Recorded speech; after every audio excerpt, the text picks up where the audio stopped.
Traveling to Italy a few years ago was a time of my life that I'll remember for ages. During that trip, I not only experienced extraordinary scenery and delicious food, I also grew closer with my family and really learned to appreciate how lucky I am. How I am so blessed to have loved ones and live in a world with so much beauty. We flew to Italy the summer before my freshman year of high school. The trip started off a little shaky.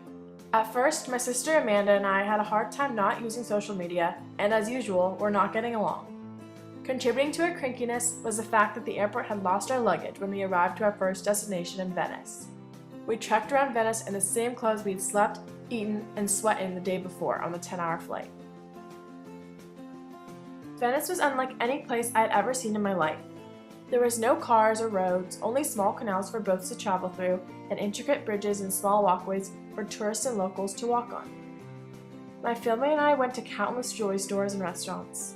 On the third day, we went to a small vase-making factory and store where we witnessed artists making extraordinary glass vases. The shopkeepers treated us like we were relatives, giving us unlimited beverages and taking us into the exclusive room with the most unique and expensive artists' works. My family did end up buying a vase, and the artist even wrote a personal dedication on the bottom. That vase is a centerpiece on the mantle in my house today, and seeing it is a reminder and symbol of our unforgettable trip. All right, we show. Oh my gosh. Good. I love you. Beautiful family. Our next destination was Rome. Rome was also beautiful and full of so many famous landmarks. We first journeyed to the Spanish Steps, where my dad and I raced up to them. My family and I wandered through the cobblestone streets, going into just about every bakery and cafe we could find. We tossed coins into the Trevi fountain and made wishes about future love and happiness, and then enjoyed beautiful music on the walk back to the hotel.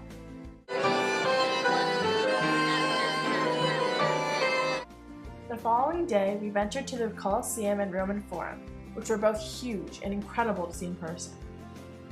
We continued being typical tourists and visited the Pope's home at the Vatican, where we saw the beautiful artwork of Michelangelo in the Sistine Chapel. As I had mentioned before, my sister and I were not as close and rarely got along with each other prior to our trip.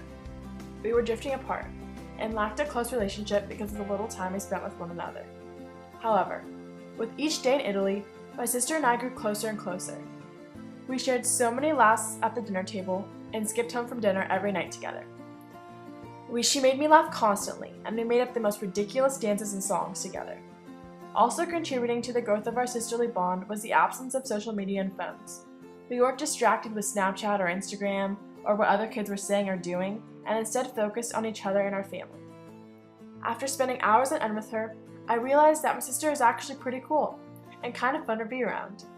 Jokes aside, on this trip, I discovered that she is hands down the funniest person I know and my lifelong best friend. 5, 6, 7, 8, open the door. Get up, then you close the door.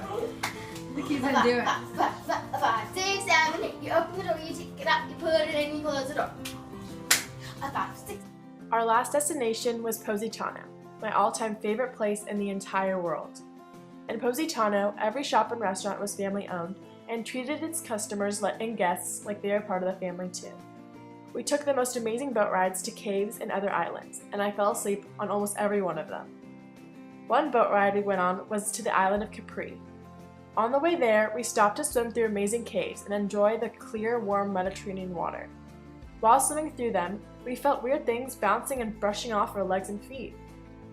Then a passenger on our boat said, "There are lots of jellyfish around you guys. Carefully make your way back to the boat." At that moment, I went in panic mode and was so frightened, but I was mainly worried about my sister.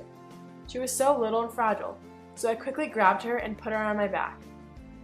The gods must have been with us on that day because neither her nor I got stung, but my dad, on the other hand, was not so lucky.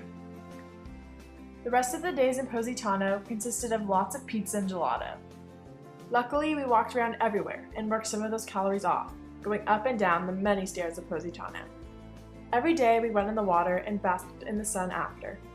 We were in pure paradise and enjoyed every second of it. Looking back on our trip to Italy, I miss it more than anything.